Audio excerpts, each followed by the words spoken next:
সেই আলোকে আমাদের হাওরে সবচেয়ে বেশি যে অবহেলিত আমরা, আমাদের হাওরের সন্তান, আমি একজন কৃষকের সন্তান।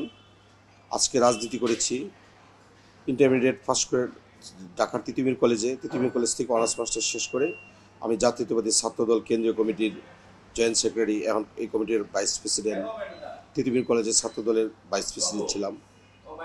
তো হাওড় নিয়ে আমার ভাবনা হলো, আমি যেহেতু হাওড়ের ছেলে, টোটাল কিশোরগঞ্জ জেলাটাই যেন আগামী দিনে আরও বেশি উন্নত হয়।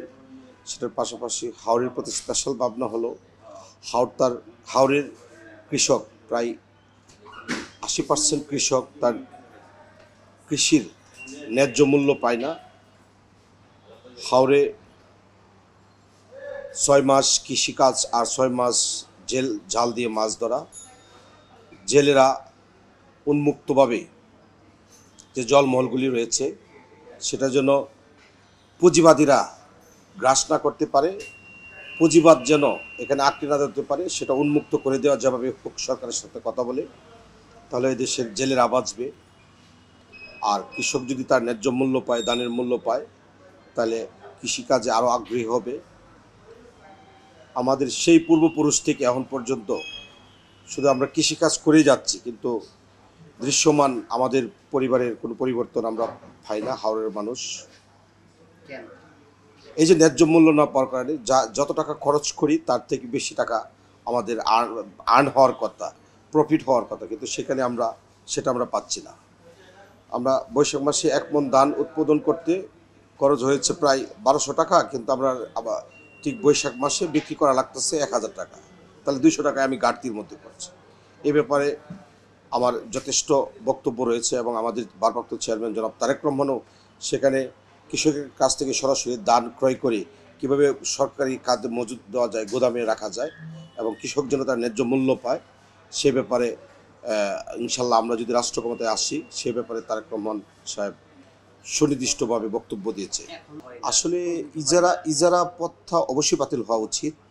এই জন্য যে কিশোরগঞ্জ জেলার 13টা উপজেলার মধ্যে 3টা উপজেলা সবচেয়ে হাওর বেষ্টিত এলাকা, ইটনা মিটামন অষ্টগ্রাম। আর এখানে যে নদী নালা খালবিল আছে, যেগুলি ডিসি অফিস মানে জেলা প্রশাসকের কার্যালয় প্লাস ইউনো অফিস, থানা নির্বাহী কর্মকর্তার কার্যালয় থেকে ইজারা বা পত্তন দেওয়া হয়। এটা খুব বেশি সরকারের রাজস্বতে আইসা অ্যাড হয় এরকম না, তার থেকে হাজার হাজার লক্ষ লক্ষ টাকা অন্যভাবেও সরকার করতে পারে, মানে আয় করতে পারে। আর এই অবহেলিত হাওরের বাসীর দিকে থাকিয়ে যদি এই ইজারা পত্তাটা বাতিল করা হয়, তাহলে হাওরের মানুষ আরও বেশি একটু অর্থনৈতিকভাবে স্বাবলম্বী হতে পারবে বলে আমি মনে মনে বিশ্বাস করি। হাওরে মাছ কমে যাচ্ছে, প্রধানত হলো বাংলাদেশে জনসংখ্যা অনেক বৃদ্ধি পেয়েছে। আমাদের হাওরের মিঠা পানির মাছের চাহিদা সারা বাংলাদেশ ব্যাপী। এখন হাওরে আপনার 1 কেজি চিংড়ি মাছের দাম 1600 টাকা আজকের বাজারে। আজকে আর সকালে আমার কথা হয়েছে, যেটা সারা বাংলাদেশের কোথাও এত দামি মাছ আর নাই। চিংড়ি মাছ আপনি খুলনার বিভিন্ন গ্যারের মাছগুলি 700-800 টাকা হলে ভালো ভালো চিংড়ি মাছ পাওয়া যাচ্ছে, কিন্তু আমাদের এলাকায় মিঠা পানির চিংড়ি মাছটা 1600 টাকা কেজি। জনসংখ্যার একটা প্রচুর চাহিদা রয়েছে সারা ওয়ার্ল্ড ওয়াইজ। 1 2 নম্বর কথা হলো, হাওরের যে গভীর নদী এবং বিলগুলি ছিল, সেগুলি উজান, সিলেট, সুরমা, সিলেটের যে সুরমা নদী, সুনামগঞ্জ থেকে যে পাহাড়ি ঢলগুলি আসে, সিলেট থেকে যে পাহাড়ি ঢল আসে, সেই ঢলের সাথে যে পলি আসে, সেই পলি পরে নদী নালা খালবিলগুলি ভরে যাচ্ছে, মাছ উৎপন্ন কম হচ্ছে। 3 নম্বর, মৎস্য খামার থেকে বা থানা অথবা জেলা মৎস্য খামার থেকে কোনো পোনা সারা হচ্ছে না হাওরে, প্রাকৃতিকভাবেই যা হচ্ছে।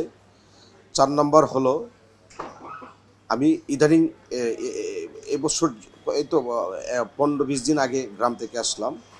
এখন যেটা আমি দেখতে পেলাম, একসময় তো ছিল কারেন্ট জাল, মানে মাছের পোনাকে ধ্বংস করার একটা প্রধান খুনা জাল, খুনি জাল যেটাকে বলে।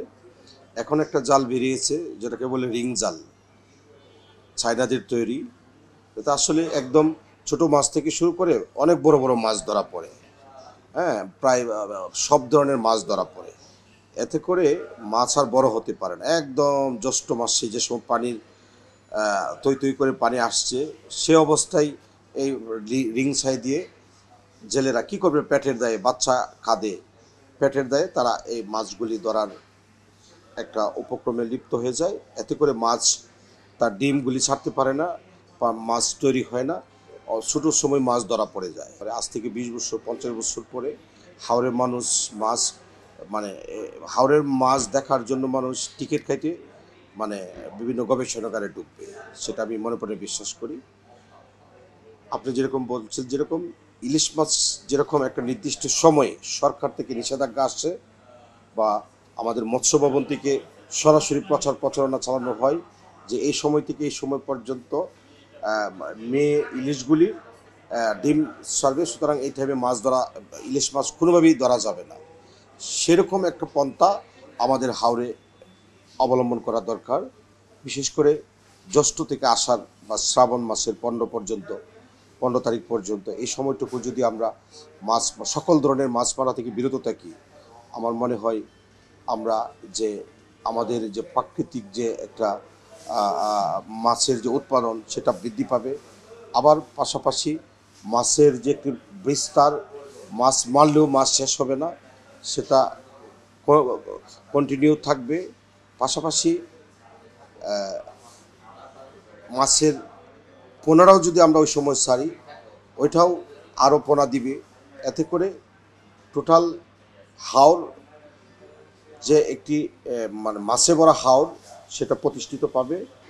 এই ব্যাপারে সরকারকে, আমাদের মৎস্য অফিসার যারা রয়েছেন তাদেরকে উদাত্ত আহ্বান থাকবো, এবং জনগণকেও সচেতন হতে হবে।